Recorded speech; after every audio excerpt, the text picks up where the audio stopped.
Okay students, next जो हमारा topic है that is dimension of physical quantities. Dimension का मतलब होता है स्टैंडिंग कदर, किसी भी चीज़ की ऐसी सलाहियत जिसकी वजह से आप उसको डिस्टिंग्विश कर सकते हैं किसी भी दूसरी चीज़ से। ये तो हो गया सिंपली डायमेंशन का मतलब।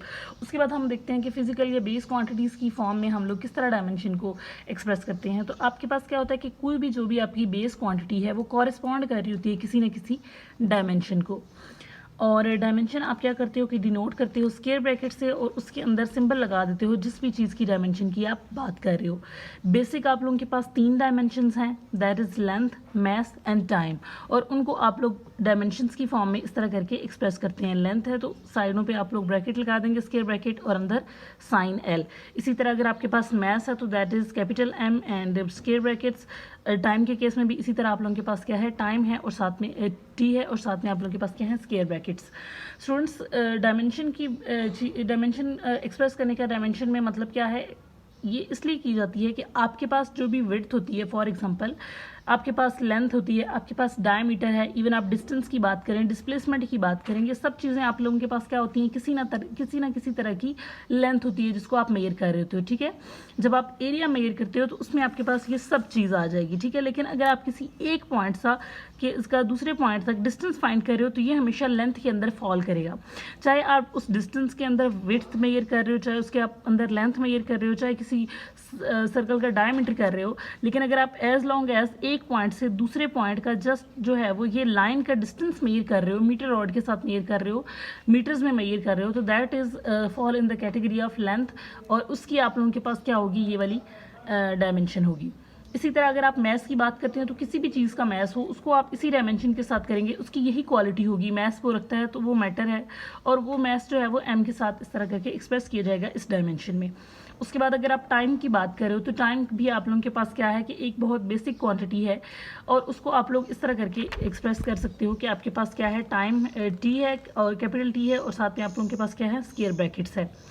आपके पास जितनी भी फिजिकल क्वांटिटीज़ हैं दूसरी, चाहे वो डिराइव हैं चाहे वो बेस क्वांटिटीज़ हैं, वो मोर और लेस जो होती हैं, चाहे वो डिराइव क्वांटिटीज़ हैं, बेस क्वांटिटीज़ सब जो हैं वो किसी न किसी कॉरस्पॉन्ड कर रही होती हैं स्पेसिफिक डायमेंशंस को। लेकिन अगर हम बात करते हैं सब डिराइव क्वांटिटीज़ को तो वो ऑलमोस्ट जो है वो जिनके साथ हम डील करेंगे इस बुक में, वो इन सब के साथ जो है वो कॉन्स्टिट्यूट करती हैं, इन सब की जो है वो मदद से वो बनती हैं। कुछ डायमेंशंस ऐसी हम लोग बनाते हैं और यहाँ पे देखते हैं कि वो किस तरह हमारे पास फॉर्म होती हैं डायमेंशन एनालिसिस को यूज़ करके, या उनकी डायमेंशंस क्या हैं। अगर आप स्पीड की डायमेंशन को फाइंड करना चाहें तो आप सबसे पहले स्पीड का फार्मूला लिखेंगे। ठीक है, स्पीड या वेलोसिटी को डायमेंशन आप फाइंड कर रहे हैं तो सबसे पहले आप स्पीड या वेलोसिटी का फार्मूला लिखेंगे। दैट इज़ आप लोगों के पास क्या होता है कि v is equal to distance divided by time. अब मैंने आपको ऊपर बताया है कि आप लोगों के पास डिस्टेंस क्या है, लेंथ है, तो आप लोगों के पास जो डायमेंशन ऑफ स्पीड होगी उसको आप यूँ कर लेंगे, और उसके लिए आप लोगों के पास ऊपर क्या आ जाएगा, डिस्टेंस की जब आपका केस की बात करें तो ऊपर आपके पास क्या आ जाएगी, लेंथ की डायमेंशन आ जाएगी। ठीक हो गया। और अब टाइम की बात करें तो इसमें आपके पास क्या आ जाएगी, टी। अब जब आप वेलोसिटी की डायमेंशन की बात कर रहे हैं तो वो आप लोगों के पास क्या हो जाएगी, एल। टी यहाँ पे नीचे जो है वो पॉजिटिव है, ऊपर जाएगा तो नेगेटिव बन जाएगा, टी की पावर -1 हो जाएगी। और यहाँ पे आप लोग इस पूरी डायमेंशन को एक ही ब्रैकेट के अंदर कंटेन कर लेंगे। तो आप लोगों ने देखा जो वेलोसिटी है आप लोगों के पास, वेलोसिटी की जो डायमेंशन है वो आपके पास लेंथ और टाइम को जब आप मिला रहे हैं तो आपके पास जो है वो वेलोसिटी की डायमेंशन बन रही है। उसके बाद आप लोग अगर बात करें एक्सेलरेशन की, तो एक्सेलरेशन के केस में आपके पास क्या होता है कि एक्सेलरेशन के अगर हम फार्मूला को रिकॉल करें तो that is acceleration is equal to velocity divided by time. और एक्सेलरेशन की डायमेंशन हमारे पास क्या हो गई, वेलोसिटी की हम आपके पास डायमेंशन होती है एल टी इनवर्स, और आपके पास अंडर में डिनोमिनेटर में आपके पास टाइम आ गया है, तो टाइम। अब डिनोमिनेटर में टाइम है, जब ऊपर जाएगा तो आप लोगों के पास नेगेटिव में हो जाएगा, तो एल टी -1 टी -1, और आपके पास जो आपकी एक्सेलरेशन की डायमेंशन है दैट इज़ एल टी और पावर -2। तो ये आप लोगों के पास क्या होगी, लेंथ एक्सेलरेशन की डायमेंशन। अब अगर हम डायमेंशन ऑफ फोर्स की बात करें तो वहाँ पे हम लोग फोर्स की डायमेंशन फाइंड करने के लिए क्या करेंगे कि फोर्स का formula F is equal to ma। अब हम लोग क्या करेंगे कि फोर्स की डायमेंशन की जब बात करें तो मैस का जो डायमेंशन है वो तो एज इट इज़ आ जाएगी। और एक्सेलरेशन की डायमेंशन हम लोग ऊपर फाइंड कर चुके हैं, दैट इज़ LT-2। और जब हम इनको मिला के एक ही ब्रैकेट के अंदर रखेंगे, क्योंकि हमारे पास एक फिजिकल क्वांटिटी है तो उसकी डायमेंशन को हम इकट्ठे करके लिखेंगे, तो दैट इज़ MLT-2। तो आपके पास फोर्स की डायमेंशन ये आ गई। तो स्टूडेंट्स, आप लोगों ने क्या किया है कि बेसिक आप लोगों के पास 3 डायमेंशंस थी, लेंथ, मैस और टाइम की, ठीक है, और उसको आप लोग इस तरह एक्सप्रेस कर सकते हो। उसके बाद क्या किया है कि इन तीनों डायमेंशंस को यूज़ करके आप लोगों ने सबसे पहले स्पीड की डायमेंशन यूज़ की है, लेंथ डिवाइडेड बाय टाइम, और आपके पास स्पीड की डायमेंशन ये आ गई है, जिसमें आप लोगों के पास अगेन वही 2 बेसिक जो डायमेंशंस हैं वो यूज़ हो रही हैं। उसके बाद आप लोगों ने एक्सेलरेशन की डायमेंशन फाइंड की है, वहाँ पे भी आप लोगों के पास क्या है कि दोबारा से लेंथ और टाइम की फॉर्म में आपके पास डायमेंशन आ गई है। उसके बाद फोर्स की डायमेंशन फाइंड की है, तो दैट इज़ आप लोगों के पास अगेन जो है वो बेसिक तीनों जो डायमेंशंस हैं उनको कंटेन कर रही है ये, दैट इज़ MLT-2। स्टूडेंट्स, हम लोग डायमेंशन को यूज़ क्यों करते हैं? डायमेंशन के जो है वो मेन 2 जो है आप लोगों के पास कह लें कि यूज़ करने के बेनिफिट्स हैं, that is checking the homogeneity of physical quantity, physical equation.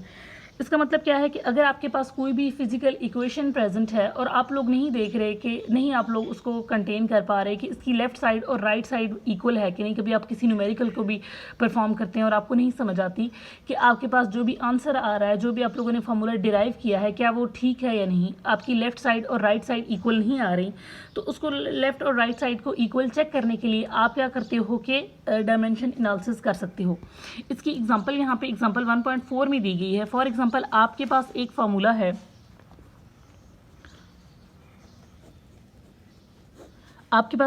है, दैट इज़ कि उसमें आपके पास वेलोसिटी किस चीज़ की इक्वल आ रही है, under root force multiply by length divided by mess.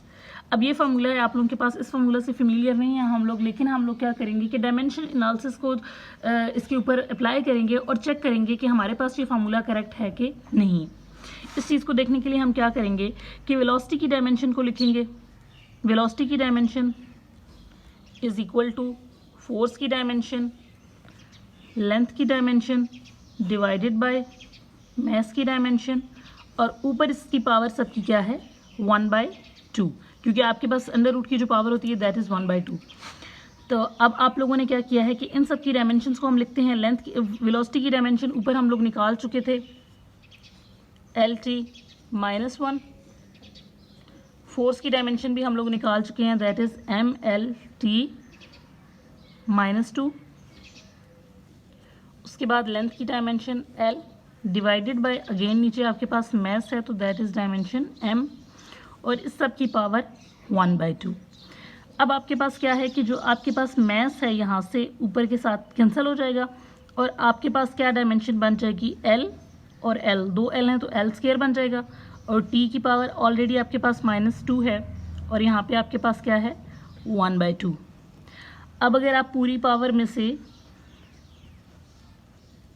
Square को कॉमन ले लें, ऑलरेडी बाहर 1/2 है, तो ये आपस में कैंसिल हो जाएंगे, और आपके पास इस साइड के ऊपर जो आपकी डायमेंशन आ गई है दैट इज़ LT-1।